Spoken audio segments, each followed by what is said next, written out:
My name's Daniel. I'm an engineer here at Robbie Gordon Motorsports, and today we're going to do a little bit more of a technical in-depth dive into our Speed RC cars, which if you saw the unveiling video is a 1/14th scale model of the Stadium Super Trucks, which you see the real thing right behind me here. And today we're going to go through a little bit of the startup procedure, charging the battery, and getting the controller and car turned on. So first things first, once you get it out of the box, you're going to want to charge your battery. So like I mentioned in the other video, we have a USB charger, so it connects to a regular USB brick like you get out of your phone. And first thing you'll notice is the red flashing light, just means that the charger is getting power. You plug in your battery, it's got two cords. This cord here goes to the car and the other one is for charging it. So you plug in your battery into the charger, and while it's charging, the light will be solid. Once it's fully charged, it turns off like you just saw there. I pre-charged these batteries, so no light on shows that it's fully charged. Next thing, we're gonna have to get into the body. So, see this body here is our custom Toyo one, matches the real truck right behind us here. So, just like any RC car, you've got your 4 body pins. Pull those off, and off comes the body. Let's see here, some of the upgrades we made are bumpers that are just like the real Stadium truck, and a unique feature we did on them is it incorporated these crumple zones, because we know you guys are going to bash them into things, and this helps soften the blow and protect the rest of the components. So our battery container is right here. One nice feature that it has is a pre-drilled second set of holes, which allows you to upgrade your battery capacity at any point should you wish to put a larger one in. But essentially you're just going to throw your battery in here and do up the Velcro cord. So that strap holds it down. Then you take the red connector and plug it into each other. And then important thing, when you go to start up your car, turn on the controller first. So having the controller on will help it. It's already looking for the car to pair with. And then you just go and switch on the car. This one's just a press down, and we should be paired and ready to go.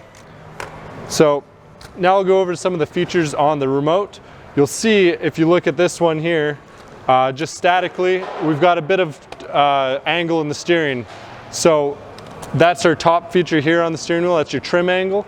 So you can adjust that, and you can see without touching the steering wheel, it's moving the steering wheels back to center. So if you notice your car is driving, it's always veering off to the right or to the left, try playing with the trim angle here, and you can get that tuned so it drives nice and straight, and then you still get your full steering angle side to side. So part of the steering system here is obviously controlled by the servo down here and this linkage mechanism. There's a nice breakaway feature here, so if you slam into something hard, it's hopefully going to protect the servo by having the breakaway here. So another feature on the remote here is this lower knob, and that's the throttle trim. So if you're just starting out driving, you're going to want to back this down all the way, and you can see that just setting this upside down here, you can see that the throttle speed is somewhat reduced. And then just adjusting this knob,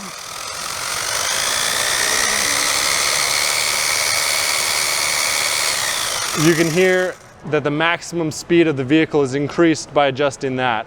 So for more advanced drivers and when you're really trying to race your buddies, you can crank this all the way maxed, but just be warned, it will reduce the battery life, and some temperatures might get a bit warmer. But that's up to you to decide your skill level, the terrain, and how fast you want to go. But you can play around with this knob and have some fun with it. Some other features, like I mentioned in the other video, we've got our 550 brushed motor.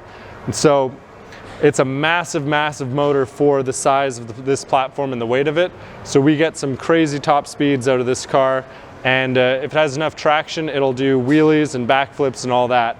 Coming out of the motor, we have our metal gear drivetrain to our aluminum drive shaft, and helps put the power to the ground. As I mentioned in the other videos here, we wanted to provide a really nice sturdy chassis, so we've got our all aluminum base plate of the chassis, aluminum shock towers, and our aluminum oil-filled shocks. So these are some of the upgrades that we wanted and we were looking for in an RC platform. And we feel that we can provide a great product at this price point for you. The shocks are tunable by adjusting these preload rings here.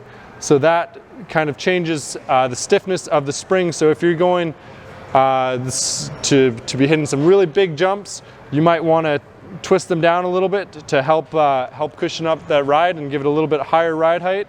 But if you're going to be racing on some loose surfaces without too many big bumps, if you raise the preload up, that'll actually help the rear grip more and you'll have a little bit more forward bite. So putting the body on is the same as taking it off. We have our nice body mounts here. You just set it on and throw your pins in.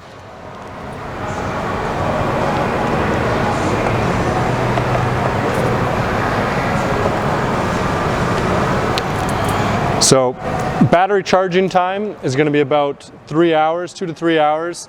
And we do sell additional battery kits and they'll be available soon on our site if you want extra runtime. But I think these things are a blast. We had them out the other day racing around the track with the real stadium truck going at the same time, and it's impressive what these little things can do. So they're available now on speedrccars.com and get yours today.